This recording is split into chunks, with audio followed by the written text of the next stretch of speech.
Bismillahirrahmanirrahim.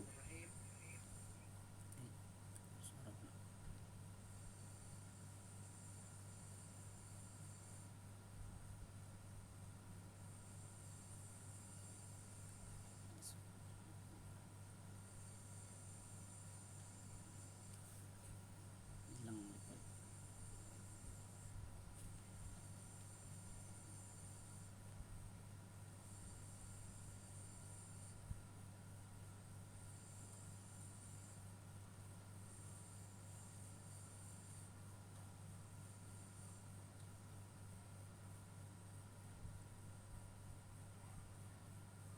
Dapat ya.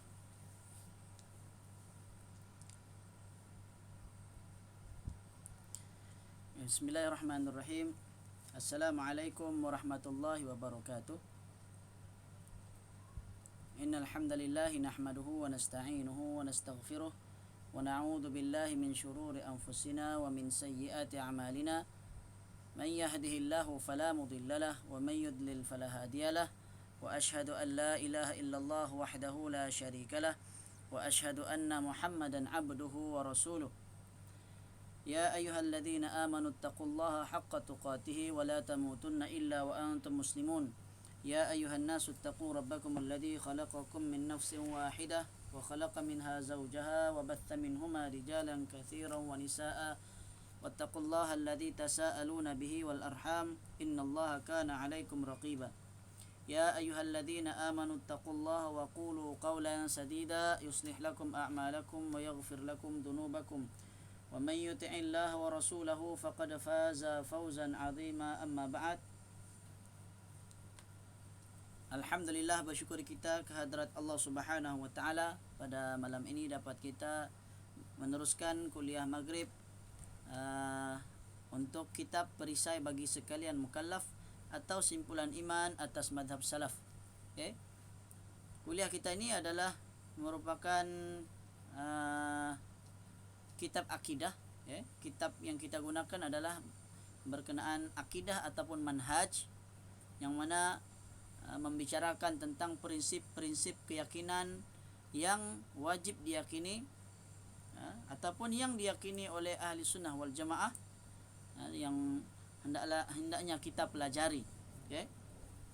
Dan telah pun kita baca matan yang terakhir sebelum ini, iaitu matan yang ke-42, dan kita sedang masuk matan yang ke-43. Okay, sebenarnya saya cuba untuk share screen tadi, tapi tidak berjaya. Jadi oleh kerana tidak berjaya, jadi saya teruskan sajalah tanpa ada slide lah. Okay. Matan yang ke-43, kata Al-Imam Abu Ja'far At-Tahawi, فإن ربنا جل وعلا موصوف بصفات الوحدانية منعوت بنعوت الفردانية ليس في معناه أحد من البرية. Kata Imam Abu Ja'far At-Tahawi, maka bahwasanya Tuhan kita yang maha besar dan maha tinggi disifatkan akan dia dengan sifat keesaan. Esa maksudnya wahdaniyah itulah. Okay, sifat wahdaniyah, sifat esa. Man'utun binu'util fardaniyah, yang disifatkan dengan dia oleh sifat ketunggalan, maksudnya keesaan. Okay? Sifat wahdaniyah dan fardaniyah sebenarnya makna yang sama. Begitu juga sifat dalam bahasa Arab juga disebut sebagai nu'ut. Okay? Nu'ut. Mausuf, man'ut. Sebenarnya istilahnya ataupun lafaznya berbeza tapi maknanya sama. Okay? Laisa fi ma'nahu ahadun minal bariyah. Maksudnya tiada pada maknanya seorang daripada makhluk. Ini menurut terjemahan Syekh Al-Mandili lah. Okay? Maksudnya dalam ucapan Imam Abu Ja'far At-Tahawi kali ini adalah merupakan tentang Allah Subhanahu wa taala yang mempunyai segala sifat, berbagai-bagai sifat, namun segala sifat Allah Subhanahu wa taala itu tidak ada yang serupa dengan makhluk, sehingga itu ia disebut sebagai wahdaniyah. Wahdaniyah kerana Allah Subhanahu wa taala itu esa, bersendirian, tunggal. Tidak ada satu pun di kalangan makhluknya yang sama seperti Allah Subhanahu wa taala, sama seperti sifat-sifat Allah Subhanahu wa taala. Syarah, kata Syekh Al-Mandili, bermula perkataan musannif ini diambil daripada suratul Ikhlas. Surah Al-Ikhlas. Arti surah Al-Ikhlas yaitu artinya surah Qul Huwallahu Ahad. Namanya surah Al-Ikhlas. Tapi kalau kita baca dalam ayat surah Al-Ikhlas, tidak ada satu pun penyebutan Al-Ikhlas. Kalau surah Al-Asr, kita sebut Wal Asr. Jadi namanya ada disebut dalam surah tersebut. Begitu juga surah Al-Fajr, kita sebut Wal Fajr, ada sebutannya dalam surah tersebut. Begitu juga surah Al-Ma'un, walaupun tidak di awal, ara'aital ladzi yukadzibu biddin, tidak ada di awalnya, tapi di hujung nanti, hujung surah Al-Ma'un, wa yamna'unal ma'un. Jadi di situ ada nama Al-Ma'un. Okey. Tetapi dalam surah Al-Ikhlas, surah Al-Ikhlas yang mana maksud ikhlas di sini adalah bukan seperti mana yang kita fahami dalam bahasa Melayu, ikhlas yakni kita tidak mengharapkan balasan, tidak. Tetapi ikhlas yang dimaksudkan di dalam firman Allah Subhanahu wa taala di dalam suratul Ikhlas adalah keesaan Allah Subhanahu wa taala, tentang sifat-sifat Allah Subhanahu wa taala, di mana Allah Subhanahu wa taala itu tidak ada satu pun yang serupa dengan Allah. Jadi ikhlas yang dimaksudkan di sini adalah tauhid. Apa maksud ikhlas dalam surah Al-Ikhlas? Maksudnya adalah tauhid. Okey? Maksudnya adalah tauhid. Maka perkataan yang pertama kata Imam Abu Ja'far At-Tahawi, mausufun bi sifatil wahdaniyah, disifatkan dengan dia akan dia dengan sifat keesaan, adalah diambil dari firman Allah, Qul huwallahu ahad. Katakanlah olehmu hai Rasulullah, bermula Tuhan aku yang kamu tanya daripadanya itu Allah Ta'ala, Tuhan yang esa pada zatnya dan sifatnya dan perbuatannya. Surah Al-Ikhlas ayat 1. Itu terjemahan dia lah. Kalau terjemahan secara perkata, Qul, katakanlah, huwa, dialah, Allah ahadun, esa. Katakanlah. Siapa yang disuruh katakan di sini? Sudah tentu kerana ayat Quran ini turun kepada Nabi Muhammad, maka Nabi Muhammadlah yang disuruh untuk mengatakan supaya katakanlah Allah itu esa. Katakanlah hai Muhammad, Allah itu esa. Apa maksud esa sini? Dalam terjemahannya atau dalam tafsir para ulama menyebutkan yang dimaksudkan esa adalah esa Allah pada zatnya, yakni zat Allah itu esa, satu. Demikian juga sifatnya esa. Maksud sifat Allah esa bukan artinya Allah ada satu sifat, tidak. Allah ada ada sangat banyak sifat. Berapa wallahu alam, kita tidak mungkin dapat menghitung akan sifat Allah. Demikian juga perbuatan Allah. Kerana Allah Subhanahu wa taala yaf'alu ma yasha, melakukan apa yang dikehendakinya. Apa yang Allah kehendaki Allah lakukan. Maka perbuatan Allah, begitu juga sifat Allah tidak terhitung berapa jumlahnya. Demikian juga nama-nama Allah sebenarnya. Nama Allah juga tidak terhitung, tidak terhingga berapa jumlahnya. Okay? Akan tetapi yang termaktub di dalam Quran dan di dalam As-Sunnah ada sekitar 99. Seperti mana yang kita yang kita mungkin kita pernah dengar sabda Rasulullah sallallahu alaihi wasallam, inna lillahi tis'atan wa tis'ina isman. Sesungguhnya Allah mempunyai 99 nama. Mi'atan illa wahidah. 100 tolak 1. Man ahsaha dakhalal jannah. Siapa yang menghitungnya pasti akan masuk syurga. Kata para ulama, apa maksud hadis tersebut? Maksudnya Allah mempunyai 99 nama, man ahsaha, siapa yang menghitungnya. Ahsa di situ bukan sekadar hitung, bukan sekadar kira, tapi yang dimaksudkan adalah menghafal lalu mengamalkannya, memahaminya dan mengamalkannya. Jadi tidak cukup hanya menghafal. Okay? Tidak cukup hanya sekadar menghafal. Kebanyakan dari kita mungkin hafal Asmaul Husna. Kita baca nas'aluka ya man huwallahu alladhi la ilaha illa huwar rahmanur rahim al-malikul quddusus salamul mu'minul muhaiminul azizul jabbar. Tapi apa makna dia? Mungkin ada di kalangan kita yang tahu, mungkin ada juga di kalangan kita yang tidak tahu. Karena itu kita kena pelajari. Apa dia maksud makna daripada nama-nama Allah Subhanahu wa taala tersebut. Karena setiap nama Allah Subhanahu wa taala tersebut akan mewakili sifat Allah. Setiap apa yang Allah namai dengan dirinya, maka itu merupakan sifat Allah Subhanahu wa taala. Sehingga kita pun bila kita mengenali Allah, maka kita tahu Allah itulah sifat Allah. Itulah wataknya Allah Subhanahu wa taala, di antaranya Ar-Rahman, yang Maha Pemurah. Pemurahnya Allah meliputi seluruh makhluknya yang beriman ataupun tidak beriman. Itu adalah makna Ar-Rahman. Manakala Ar-Rahim, pemurahnya Allah hanya khusus bagi orang-orang yang beriman sahaja. Itu Ar-Rahim. Itu beza antara Ar-Rahman dan Ar-Rahim. Okey? Maka kata para ulama, apa maksud man ahsaha dakhalal jannah? Tis'atan wa tis'ina isman. Ada 99 nama.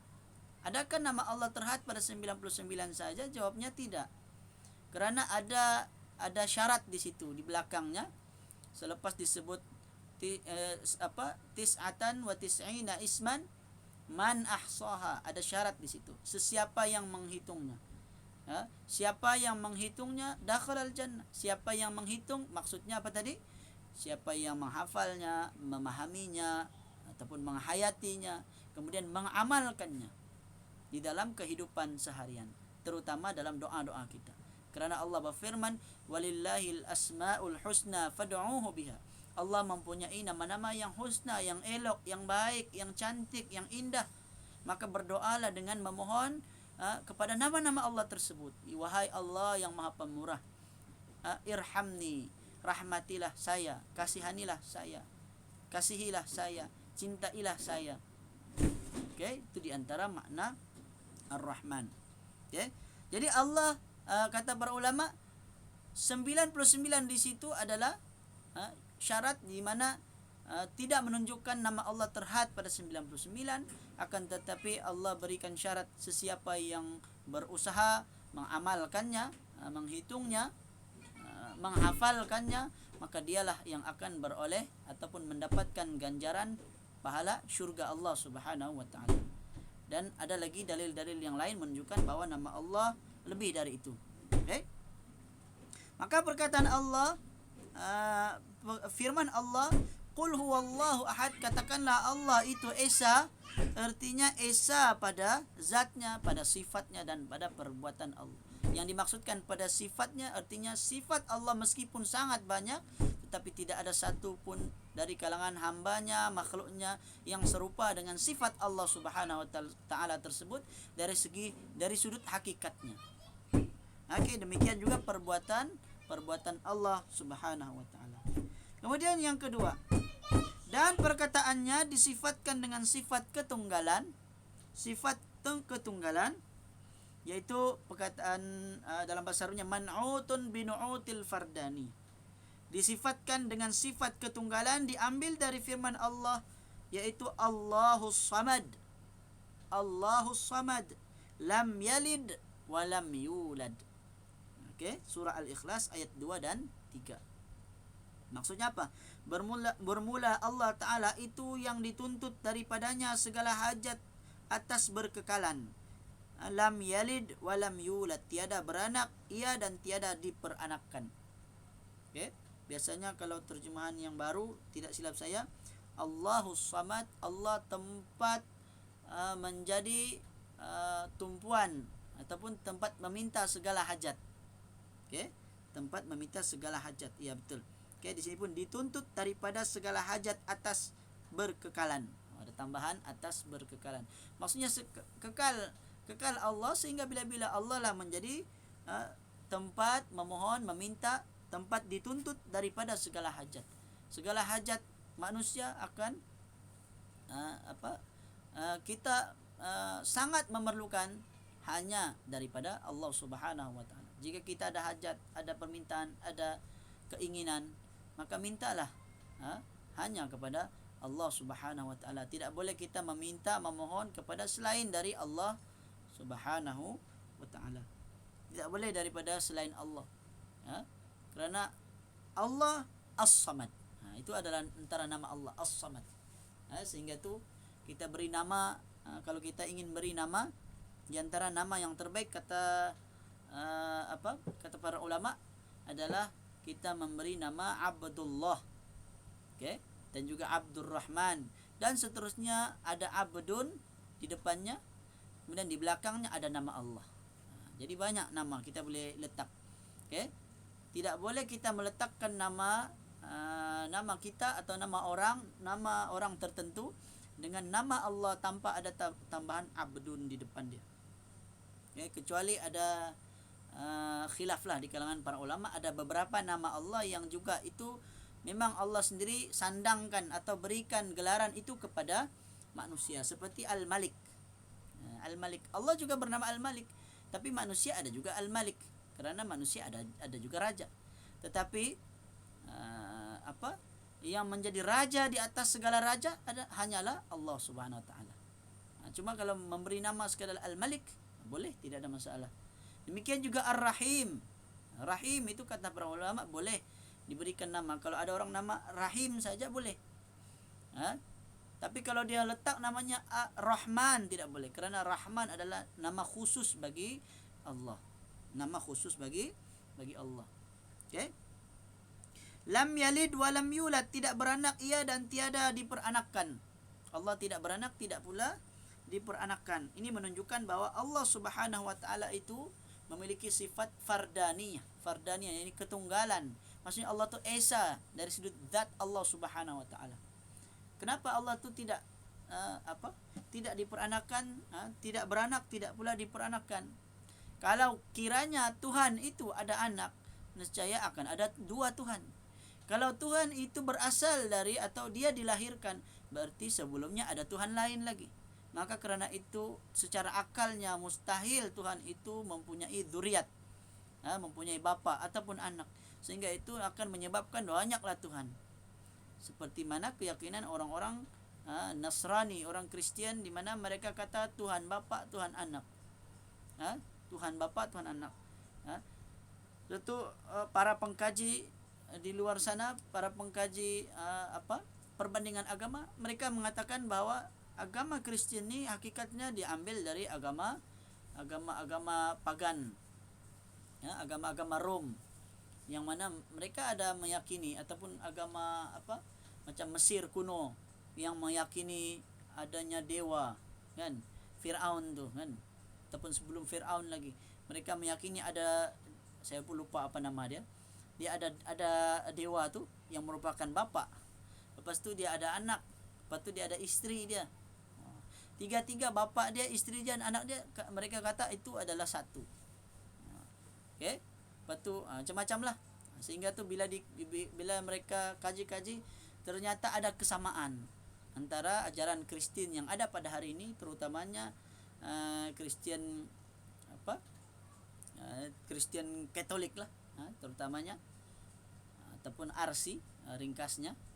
Mereka ni ajaran mereka ni sebenarnya diambil daripada mereka kaji-kaji, mereka kata diambil ataupun diasaskan oleh Paulus ataupun Saulus, nama sebelum dia sebelum dia beriman ataupun percaya pada Jesus ataupun Yesus tu, ataupun Nabi Isa kita katakan. Kemudian dia bertukar namanya jadi Paulus.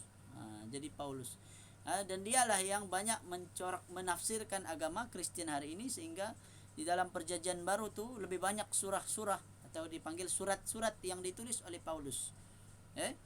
Dialah yang menafsirkan semula kembali ayat-ayat ataupun ajaran Kristian, sehingga menjadi serupa seperti agama-agama sebelum ni, agama kuno yang percaya Tuhan ada bapa, ada Tuhan anak. Kemudian kenapa ada Tuhan anak? Sebab tujuannya adalah untuk menebus dosa. Untuk menebus dosa ni semua telah ada dalam ajaran kuno ataupun ajaran-ajaran orang dahulu yang menyembah berhala. Seperti Hindu pun ada. Mereka percaya Trimurti. Trimurti. Dia panggil Trimurti ini 3 Tuhan. Kan? 3 Tuhan yang mana 3 Tuhan ini sebenarnya 1 Tuhan. Semua agama kalau kita kaji, sebenarnya mereka semua mengakui Tuhan itu 1. Hindu pun kata Tuhan 1, Buddha pun cakap Tuhan 1, Sikh pun kata Tuhan 1. Tapi yang banyak-banyak tu apa? Mereka kata itu hanyalah dewa-dewa. Hanya tempat meminta. Tapi Tuhan yang sebenar yang mencipta hanya 1. Itulah yang termaktub dalam kitab-kitab mereka. Satu dulu pernah ada di TV, kan, ada forum Islam, ada Kristian, ada Sikh, ada Hindu. Masing-masing keluarkan dari kitab mereka dan mereka sepakat bahwa Tuhan yang mencipta hanya 1. Tuhan yang mencipta 1. Tapi Tuhan tempat untuk meminta, itu ada banyak menurut mereka. Jadi inilah yang membezakan antara agama mereka dengan agama Islam. Agama Islam Tuhan yang mencipta 1, tetapi Tuhan tempat untuk kita meminta, tempat kita memohon, tempat kita mengadu, tempat kita berdoa, tempat kita beribadah hanya 1 juga. Hanya 1, tidak mungkin banyak. Itulah perbezaan antara agama kita dengan agama yang lain. Meskipun mereka mengakui Tuhan itu 1, tapi dalam meminta, dalam mereka berdoa, mereka sembahyang, mereka menyembah banyak Tuhan. Satu tidak heran dalam Al-Quran Allah mengatakan, wala in sa'altahum man khalaqas samawati wal arda la yaqulunna Allah. Kalau engkau wahai Muhammad bertanya kepada mereka orang-orang kafir, siapakah yang mencipta langit dan bumi? Tanya kepada mereka orang kafir musyrikin, siapa cipta langit dan bumi? Maka Allah berfirman, la yaqulunna Allah. Nescaya mereka orang kafir itu sendiri akan menjawab, hanya Allah yang mencipta. Hanya Allah saja satu-satunya yang mencipta. Namun mereka dalam beribadah mereka mensyirikkan Allah. Kerana itu Allah pun mengatakan, afala tattaqun, mengapa kamu tidak mau bertakwa? Maksudnya kenapa kamu tidak mau menyeru hanya kepada Allah saja? Jadi mereka sudah betul dalam keyakinan Tuhan mencipta 1, tapi mereka salah dalam meminta, memohon hajat. Dalam mereka beribadah mereka salah di situ.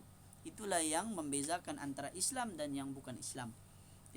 Dan yang terakhirnya ucapan Syekh ataupun Imam Abu Ja'far At-Tahawi, laisa fi ma'nahu ahadun minal bariyah. Dan bermula perkataan tiada pada menyamainya seseorang daripada makhluk diambil dari firman Allah, walam yakul lahu kufuwan ahad. Dan tiada ada seseorang yang menyamai akan dia. Walam yakul lahu kufuwan ahad ni kalau terjemahan biasa, dan tidak ada sesuatu pun yang setara. Kufu kita sebut selalu dalam hal perkawinan, kita selalu suka sebut sekufu. Cari yang sekufu kita kata. Kan? Biasa orang kata jodoh tu biasanya dia mesti sekufu. Apa maksud sekufu? Yang setara. Dan apa maksud setara dalam agama, dalam syariat ni? Yang dimaksudkan setara di sini adalah dari sudut keagamaan. Kalau mau cari jodoh, mau cari istri, carilah yang beragama. Kerana itu Allah menyebut dalam Al-Quran, penzina wanita untuk lelaki penzina. Kan? Lelaki musyrik, wanita yang musyrik untuk lelaki yang musyrik. Maksudnya sekufu di situ. Jadi orang yang beriman jangan pergi cari pula orang yang musyrik atau pergi cari penzina lalu dijadikan sebagai jodoh. Maka disitulah namanya tidak sekufu, tidak setara. Jadi ada orang bilang tengok setara ni, tengok rupa dia, mukanya sama-sama sikit. Bukan itu yang dimaksudkan. Walaupun memang menjadi pembahasan, menjadi termasuk yang dibincangkan oleh kebanyakan orang. Oh ini, coba tengok, biasanya orang yang kawin ni mesti ada mukanya sama-sama sikit. Memanglah, memang tidak dinafikan. Tapi yang dimaksudkan dari sudut syariat, yang dimaksudkan sekufu adalah hal keagamaan. Carilah yang beragama. Dan itu dikuatkan lagi dengan hadis Nabi SAW, kan, bahwa dinikahi tunkahul mar'atu li arba'. Dinikahi wanita itu kerana 4 perkara. Limaliha, walijamaliha, walidiniha, kan, walihasabiha. Dinikahi wanita itu kerana 4 perkara, kerana kecantikannya, kerana hartanya, kerana keturunannya, dan kerana agamanya. Kemudian Rasulullah sallallahu alaihi wasallam bersabda, fadfar bidini taribat yadak. Maka carilah yang beragama, lihatlah pada agama, nescaya engkau akan kita akan selamatlah. Okay? Jadi kalau ingin menikahi wanita, maka cari yang beragama. Demikian juga wanita ingin dilamari ataupun menerima tawaran ataupun ada orang ingin masuk meminang, carilah yang beragama. Kita bukan cerita pasal kahwin, tapi kita kebetulan ada hal tentang sekufu di sini. Okey. Walam yakul lahu kufuwan ahad, tidak ada sesuatu pun yang, tidak ada seorang pun yang menyamai dengan Allah Subhanahu wa taala. Kita boleh rujuk dalam suatu kata Syekh Al-Mandili dalam tanbih. Tanbih ini peringatan ataupun amaran, bukan amaran lah, tapi lebih kepada peringatan. Kata Syekh Al-Mandili, ada beberapa perkataan musannif yang berulang-ulang dalam beberapa tempat, sering diulang-ulang. Dalam matan Imam Abu Ja'far At-Tahawi ini banyak diulang-ulang tentang sifat Allah ni. Sebab tu kadang-kadang kita sudah jumpa pada awal-awal sebelum ni, dan di pertengahan ada lagi, dan di akhir kemudian akan ada lagi. Banyak pengulangan lah. Okay? Dan disitulah tujuannya ilmu. Perlunya banyak pengulangan supaya kita ingat. Kerana kita manusia selalu sering lupa, sering alpa, sering leka. Kan? Kerana itu kita perlu selalu diingatkan, selalu ulang-ulang. Jadi jangan kita rasa jemu dalam kita menuntut ilmu. Belajar. Macam tidak pandai naik-naik tentang sifat Allah saja. Kan? Bila mau masuk malaikat, bila mau masuk kitab, ataupun bila mau masuk hari kiamat pula. Jadi jangan kita ada rasa begitu. Sepatutnya dalam kita membicarakan tentang sifat Allah, kerana kita ingin mengenali Allah dengan lebih dekat lagi, maka kita seharusnya gembira dengan pelajaran yang kita pelajari. Kita gembira kerana kita sedang mempelajari, sedang ingin mengenali sesuatu ataupun Allah Subhanahu wa taala yang menciptakan kita. Kan? Adakah kita sudah betul-betul kenal dengan Tuhan yang menciptakan kita? Boleh jadi kita pun tidak ingat nama Allah Subhanahu wa taala keseluruhannya. Kalau bernasyid ingat, tapi kalau sebut satu persatu mungkin tidak mungkin. Mungkin ada yang kita ingat, mungkin ada yang kita lupa, atau mungkin ada yang salah. Saya ingat kalau di sekolah saya ajar tu selalu kalau bernasyid tu budak-budak memang hafal, tapi kalau kita dengar betul-betul perkataan mereka, banyak yang salah sebenarnya. Kan? Dia sebut banyak perkataan-perkataan yang salah dalam lafaz Asmaul Husna yang mereka lafazkan tu, banyak kesalahan sebenarnya. Antaranya di hujung tu, laisa kamitslihi syai'un wa huwas samiul basir. Apa diucap oleh kanak-kanak ni? Kita murid-murid saya. Dia kata laisa kamiskini, dia sebut. Bukan kamiskini. Laisa kamitslihi. Itu ayat Quran sebenarnya. Dalam Asmaul Husna, dalam nasyid tu. Laisa kamitslihi, bukannya laisa kamiskini. Banyak lagi sebenarnya. Ada lagi Baqi, Al-Baqi, nama Allah Al-Baqi, maksudnya yang kekal. Tapi disebut Basi, Basi lah pula. Itu diantara yang bila saya dengar ramai-ramai nasyid tu, kita dengar betul-betul sebenarnya banyak yang sebutannya salah. Mungkin kita pun begitu. Kan ada sebutan kita yang kita tidak tahu sebutan dia dengan benar. Betul, penting untuk kita pelajari, terutamanya tentang nama-nama Allah itulah. Tapi mungkin kita tidaklah bahaskan satu persatu. Nama Allah ada 99, itu mungkin dibahaskan dalam kuliah yang khusus yang lain, khas untuk membicarakan tentang nama-nama Allah. Sebab setiap nama-nama Allah tu ada juga dia punya doa-doa, ada dalil-dalilnya, ada lafaz-lafaznya yang disebut dalam Quran dan di dalam hadis Nabi, dan itu baik untuk kita pelajari. Okey, jadi saya kira cukup dahulu kerana Isya sudah masuk. Kan? Isya 1 minit lagi masuk waktu Isya. Jadi mohon maaf kerana kelambatan. Saya cuba masuk tadi saya punya PowerPoint tapi tidak dapat juga. Jadi ini sajalah seperti selalu, seperti biasa ya, kuliah kita ni hanya mendengar sahaja. Jadi mudah-mudahan ada manfaatnya dari apa yang kita kongsikan, pelajari pada malam ini. Yang baik datang dari Allah, yang lemah dari saya sendiri. Saya memohon maaf sekiranya ada kekurangan, kesilapan dalam penyampaian saya. Aqulu qawli hadza wa astaghfirullahal azim li wa lakum wa sallallahu ala nabiyyina Muhammad wa ala alihi wa sahbihi wa baraka wasallam. Assalamualaikum warahmatullahi wabarakatuh.